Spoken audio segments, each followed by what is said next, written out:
Nvidia stock is reportedly canceling one of its Grace Blackwell rack solutions. But it's not as bad as it seems. Also, the recent semiconductor sell-off might have me begging my wife to get my wallet ready for some buying opportunities. Talking about begging, any way you can spare to hit the thumbs up, subscribe button, and check out my free Substack? All jokes aside, in today's episode, we will do the following. First, take a closer look at Nvidia's canceled product. Second, kind of that market opportunity I was just mentioning. And finally, my final thoughts. So let's get started. I want to thank The Motley Fool for sponsoring this video, and check out fool.com/Jose for the 10 best stocks to buy now. With that link, you get a promotional offer for their subscription service. Now, let's continue with today's episode. Nvidia stock today was down roughly 3.6%, and after hours, the stock seems to be down another 0.85%. Most of the market was red today, and unfortunately, we are seeing some tensions happening in the Middle East, and that is what's dragging kind of the stock market down right now. So on today's episode, like I mentioned, the first topic I want to talk about is Nvidia is reportedly canceling developments of dual rack 72 GPU Grace Blackwell 200 platform, says an analyst. Now, just kind of backtracking on understanding the Grace Blackwell, right? The Grace Blackwell is going to come in two main flavors. So it's going to come in the Grace Blackwell 200 NVL36, which the NVL36 will come with 36 GPUs in one rack. Then we also had the second flavor, which was the NVL72. Now the NVL is configured with 72 GPUs. This NVL72 was kind of broken down into two subflavors. There's going to be one that was a one rack solution and one that was going to be a two rack solution. Later on, I'm going to explain why Nvidia initially started with these two systems, but it seems like right now they are going to cancel the two rack system and only focus in the one rack system. And right now, the analyst that's providing this information comes from TF International Securities analyst Ming Shi. Sorry if I butchered that name, but he is a very respected analyst, and he does share a lot of great insight about the semiconductor space and does share what many would consider leaks about the semiconductor market that tend to be true over time. Now, the main reason that Nvidia is canceling this NVL72 machine dual rack support is because they're not seeing too much preference from its customers. And like I mentioned, remember the NVL72 was going to come in two flavors, a one rack system or a two rack system. The one rack system is going to be Nvidia's most power hungry solution and is going to be one that consumes roughly 120 kilowatts. The main reason the one rack system, there was two rack systems, is there's not many players that have the infrastructure need to be able to power that one rack system. And it was a lot more easily configurable and adaptable to kind of have the two rack system for the NVL72, right? So that was the main reason Nvidia first kind of decided to get the two products for the same flavor.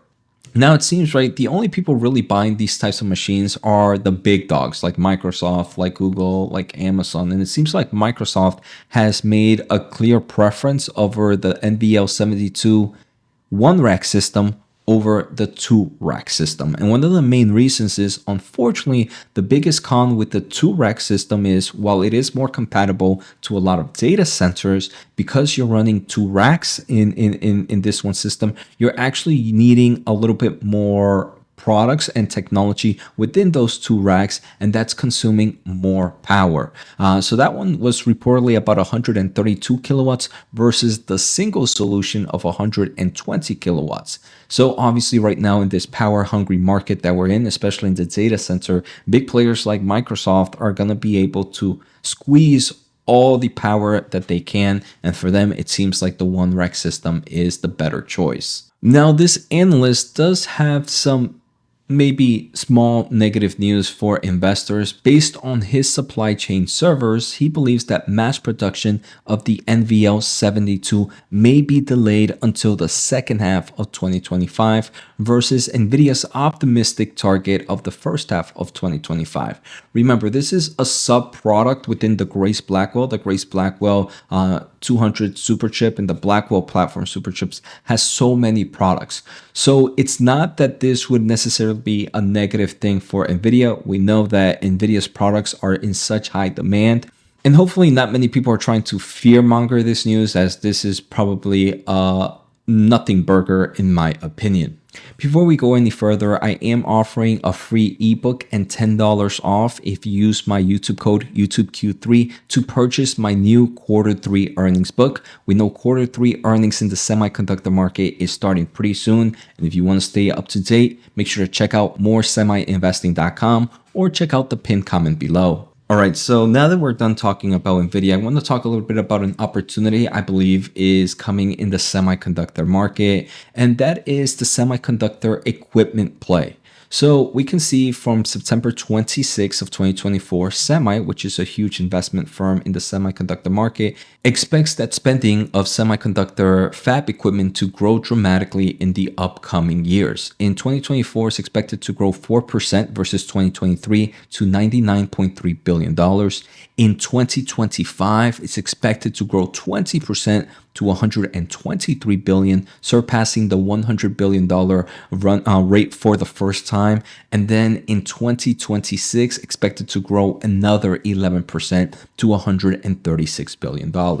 Now, for me, this is very bullish for semiconductor equipment companies. As you guys know me, the semiconductor equipment companies are either made up of two spaces for me. Either the big dogs that I normally wouldn't invest, or the small players that are more risk, more volatile, but in my opinion have higher growth opportunities. So I kind of want to talk about some stocks that I'm personally keeping a closer eye on. First, in the big space, maybe less volatile, maybe a little bit less risk orientated, is Lam Research, ticker LRCX. I believe this is my favorite semiconductor equipment mega cap company right now. Number two would be ASML. ASML is also looking somewhat attractive. Now, if you want any ideas on some small caps, not necessarily small caps, but less than $10 billion market cap that I believe have high growth, but obviously they come with risk potential. First is Onto Innovation, ticker ONTO. The other one is Camtech. We can see a lot of these are down a nice amount from their year-to-date high. Click, Kulicke and Sofa Industry, Bessie Semiconductor, which is an international company and might not be traded in the United States market. But if you are able to trade over the counter, Bessie is one that I enjoy right now, and Nova Ltd, ticker NVMI. So I'm not necessarily going to do a deep dive on these right now, but if you wanted some ideas on some semiconductor equipment stocks that I personally believe are looking pretty interesting to look at right now, that's the list that I have. So final thoughts here. Again, Nvidia, not much bearish news, but I can definitely see why maybe some people might push a bearish sentiment towards this. Hopefully I shared my overall thoughts. And two, definitely a time to take a closer look at the semiconductor equipment market, in my opinion, as it does seem like this bullish trend in that space is gonna continue at least for the next few years. So take care, have a good day, and see you all next time.